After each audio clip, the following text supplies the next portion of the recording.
Waves and SHM यानी simple harmonic motion. अॼु पाण इहो चैप्टर पढ़ंदासीं पंहिंजे तयारीअ जे शेड्यूल में। तो सभ खां पहिरीं वेव्स आहिनि छा? Wave is a disturbance in a medium which transfers energy from one point to another point without transfer of matter. Wave कंहिं बि मीडियम में अहिड़ी मुदाख़लत आहे जेका तवानाईअ खे हिकु जॻह खां खणी ॿी जॻह ताईं पहुचाए थी, पर उहा मादे खे ट्रांसफर नथी करे, यानी मादो ट्रांसफर कंप्लीटली नथो थिए, बल्कि मादो वाइब्रेट करे थो हेठि मथे या अॻिते पुठिते। मिसाल वठूं था पाण, अगरि पाण पाणी में पत्थर सटूं था त उहो पत्थर पाणी में डिस्टर्बेंस पैदा करे थो ऐं डिस्टर्बेंस जे करे पाणी हेठि मथे वाइब्रेट करे थो ऐं असांजी जेका एनर्जी आहे उहा उन पॉइंट खां जिते पत्थर किरियो अॻिते हलणु शुरू करे थी, प्रोपिगेट करणु शुरू करे थी। सो इहा जेको पंहिंजो जेको आहे एनर्जी जेको प्रोपिगेट कयो उन विच वारे पॉइंट खां कंहिं बि ॿिए पॉइंट ताईं, इहा असांजी वेव आहे। ऐं हिन जो हिकिड़ो ॿियो मिसाल पाण वठंदासीं, जीअं रसो आहे, रसे खे पाण हेठि मथे कंदासीं, उहो बि एनर्जी खे हिकु पॉइंट खां ॿी पॉइंट ताईं ट्रांसफर कंदो। ऐं अहिड़े लिहाज़ खां अगरि असां स्प्रिंग खे छिकींदासीं त उहो बि एनर्जीअ खे हिकु जॻह खां ॿी जॻह ताईं पहुचाईंदो। सो इहे हुया वेव जा मिसाल। उनखां पोइ आहिनि वेव जा क़िस्म। वेव जा ॿ क़िस्म आहिनि, हिकिड़ो हूंदो आहे ट्रांसवर्स वेव, ॿियो हूंदो आहे लॉन्गिट्यूडिनल वेव।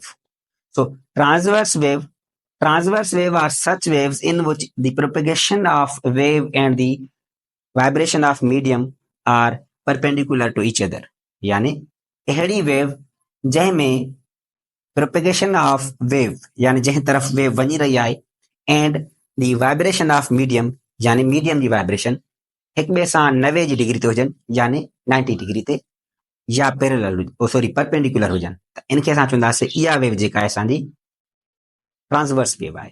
हाणे जो मिसाल वठंदासीं पाण, जीअं पाणी में पत्थर सटूं पिया त पाणी हेठि मथे थिए पियो पर वेव सिधो वञे पई। हाणे पाणी यानी मीडियम आहे, उनजी वाइब्रेशन ऐं जेको वेव वञे पई उनजी वाइब्रेशन में जेको आहे मोशन में पंहिंजी 90 डिग्री आहे एंगल। सो इहा एंगल जेका असांजी जेका 90 डिग्री एंगल आहे इनखे असां परपेंडिकुलर चवंदा आहियूं। इहा जेका असांजी वेव ठही इहा ट्रांसवर्स ठही। अहिड़े लिहाज़ खां साॻियो असां जेको पंहिंजे रोप खे हेठि मथे कयूं पिया, रोप हेठि मथे थिए पियो छो जो रोप मीडियम आहे ऐं उहो एनर्जी जेका उहा उन पॉइंट खां नेक्स्ट पॉइंट ताईं ट्रांसफर थिए पई, उहा सिधी वञे पई, यानी उन्हनि जे विच में बि एंगल 90 डिग्री हुई ऐं इहा बि असांजी जेका आहे ट्रांसवर्स वेव आहे। हाणे ट्रांसवर्स वेव में जेको मथे खां मथो पॉइंट हूंदो आहे, टॉप पॉइंट, उनखे असां क्रेस्ट चवंदा आहियूं ऐं जेको हेठियां खां हेठो पॉइंट हूंदो आहे उनखे असां ट्रफ चवंदा आहियूं। उनखां पोइ पाण हलंदासीं लॉन्गिट्यूडिनल वेव्स ते। Longitudinal waves, the waves in which the propagation of wave and the vibration of medium are parallel to each other. अहिड़ी वेव जंहिंमें वाइब्रेशन ऑफ मीडियम यानी मीडियम जी vibration and propagation of wave यानी wave propagation are parallel यानी उन्हनि जी direction same आहे, हिक ई direction में आहिनि, इनखे असां चवंदासीं इहा असांजी जेका आहे लॉन्गिट्यूडिनल वेव आहे।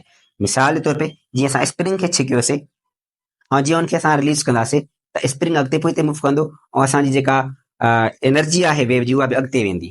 सो इहा जेका असांजी वेव आहे इहा असांजी लॉन्गिट्यूडिनल वेव आहे, यानी अहिड़ी वेव जंहिंमें प्रोपेगेशन ऑफ वेव ऐं वाइब्रेशन ऑफ मीडियम हिक ई डायरेक्शन में आहिनि, पैरेलल आहिनि, यानी हिक ई डायरेक्शन में आहिनि। सो उहा असांजी लॉन्गिट्यूडिनल वेव आहे। हाणे लॉन्गिट्यूडिनल वेव में बि ॿ हिसा पैदा थींदा आहिनि। हिकु जॻह अहिड़ो हिसो जिते असांजो मादो मटेरियल या स्प्रिंग चऊं, जंहिंखे पाण मिसाल वरितोसीं स्प्रिंग जो, ॻुतियल हुजे या मालिक्यूल्स ॻुतियल हुजनि, उन ॻुतियल हिसे खे असां चवंदा आहियूं कंप्रेशन। उनखां पोइ हिकिड़ो हिसो अहिड़ो हूंदो आहे जेको स्ट्रेच्ड हूंदो आहे, छिडरो हूंदो आहे, उन छिडल हिसे खे असां छिडरे हिसे खे चवंदा आहियूं रेयरफिक्शन। नेक्स्ट टॉपिक आहे पंहिंजो मैकेनिकल वेव्स ऐं इलेक्ट्रोमैग्नेटिक वेव्स में फ़र्क़ु। सो पहिरियों फ़र्क़ु इहो आहे त मैकेनिकल वेव्स मैटर वेव्स आहिनि, यानी मैटर जी वाइब्रेशन जे करे पैदा थींदियूं आहिनि, जॾहिं त इलेक्ट्रोमैग्नेटिक वेव्स जेको आहिनि उहे वाइब्रेशन ऑफ इलेक्ट्रिक फील्ड ऐं मैग्नेटिक फील्ड जे करे पैदा थींदियूं आहिनि। ऐं मैकेनिकल वेव्स जेको आहे उहे पंहिंजूं स्पेस में ट्रेवल नथियूं करे सघनि, जॾहिं त इलेक्ट्रोमैग्नेटिक वेव्स स्पेस में ट्रेवल या वैक्यूम में ट्रेवल कंदियूं आहिनि। उनखां पोइ जेको मैकेनिकल वेव्स जा मिसाल आहिनि उनमें वाटर वेव्स आहिनि, वेव्स इन स्प्रिंग आहिनि, रोप वेव्स आहिनि या साउंड वेव्स आहिनि, वग़ैरह वग़ैरह। ऐं अहिड़े लिहाज़ खां पंहिंजो जेको इलेक्ट्रोमैग्नेटिक वेव जा मिसाल आहिनि उहे आहिनि, इलेक्ट्रोमैग्नेटिक जा मिसाल radio waves, microwaves, sun rays, gamma rays, X rays वग़ैरह वग़ैरह। ऐं पंहिंजी जेका स्पीड आहे इलेक्ट्रोमैग्नेटिक वेव जी, स्पेस में या वैक्यूम में 0 हूंदी आहे, ऐं उनजी जेका मीडियम में स्पीड आहे उहा तमामु घटि हूंदी आहे कंहिं बि मीडियम में। जॾहिं त इलेक्ट्रोमैग्नेटिक वेव जी स्पीड स्पेस में 3 × 10⁸ मीटर पर सेकंड हूंदी आहे, यानी स्पीड ऑफ लाइट जेतिरी।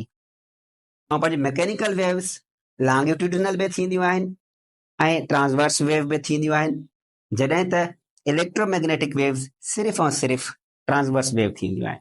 सो हीउ जो फ़र्क़ु इलेक्ट्रोमैग्नेटिक ऐं मैकेनिकल वेव्स में। पंहिंजो अॻिलो टॉपिक आहे प्रॉपर्टीज़ ऑफ वेव्स। सो सभ खां पहिरीं प्रॉपर्टी आहे reflection of waves. Bouncing back of a wave into same medium after striking a rigid medium is called reflection of wave. जॾहिं का बि वेव कंहिं रिजिड मीडियम सां टकराए करे साॻे मीडियम में मोटी अचे त इनखे पाण रिफ्लेक्शन ऑफ वेव चवंदा आहियूं, यानी वेव जी कंहिं बि लहर जी मोट। जी मिसाल तौरु वठूं था पाण पड़ाडो, पाण जेको आवाज़ आहे इको यानी पड़ाडो जॾहिं कंहिं शइ सां टकराए मोटी ईंदो आहे त असांखे ॿीहर ॿुधण में ईंदो आहे। सो इहो मिसाल आहे रिफ्लेक्शन जो। उनखां पोइ आहे refraction.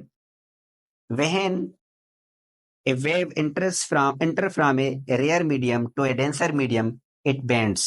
So this bending of wave is called refraction of a wave.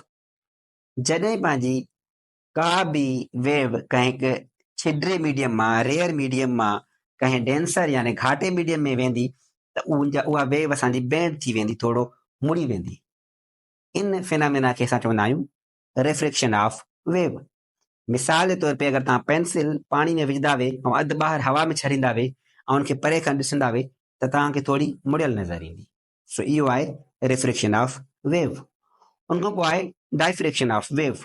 So diffraction is a process और फिनोमेना इन विच wave spreads near an obstacle. जॾहिं कंहिं बि हिकिड़े ऑब्स्टिकल यानी मुदाख़लत जे अॻियां जॾहिं वेव फैलिजी वञे, फैलाव करे वञे त इनखे असां जेको आहे चवंदा आहियूं डाइफ्रैक्शन ऑफ वेव। मिसाल जे तौर ते अगरि असां पाणी आहे कंहिं बि किथां वहिकिरो करे रहियो आहे ऐं उन जो असां दग बंदि करे छॾींदा आहियूं, थोरो दग छॾूं था ऐं उतां जीअं असां वेव हिकु साइड खां क्रॉस करेंदासीं ऐं जंहिं महिल सनले रस्ते मां क्रॉस कंदी ऐं जीअं उहो रस्तो पार करे वेंदी त अॻियां उहा वधीक फैलिजी वेंदी। त इन फैलाव खे, इन वेव जे फैलाव खे चइबो आहे डाइफ्रैक्शन ऑफ वेव। पंहिंजो नेक्स्ट टॉपिक आहे कैरेक्टरिस्टिक्स ऑफ वेव्स। सो पहिरियों कैरेक्टरिस्टिक आहे time period. Time period is a time taken by a wave to complete its one oscillation or one vibration. एतिरो time जेको कंहिं बि हिकु वेव जे चक्कर खे पूरो करण लाइ यानी हिकु वाइब्रेशन खे पूरो करण लाइ लॻे, उन टाइम खे टाइम पीरियड चइबो आहे। ऐं टाइम पीरियड असांजो जेको आहे उनजो एसआई यूनिट जेको आहे उहो सेकंड आहे। उनखां पोइ असांजो जेको नेक्स्ट कैरेक्टरिस्टिक आहे उहो आहे frequency. So frequency is number of waves passing through a point in unit time. कंहिं बि हिकु पॉइंट मां जेतिरियूं वेव्स हिकु सेकंड में गुज़रंदियूं उनखे उन वेव जी फ्रीक्वेंसी चवंदासीं। वेव जी फ्रीक्वेंसी जेका आहे उहा रेसिप्रोकल आहे टाइम पीरियड जी। Means frequency is reciprocal of time period. Means F is equals to 1/t। इहो फार्मूलो थी वियो पंहिंजो फ्रीक्वेंसी जो। ऐं SI unit of frequency is hertz या 1/सेकंड बि पाण चई सघूं था, जेको बराबरि हूंदो आहे हर्ट्ज़ 1/सेकंड जे या सेकंड इनवर्स जे।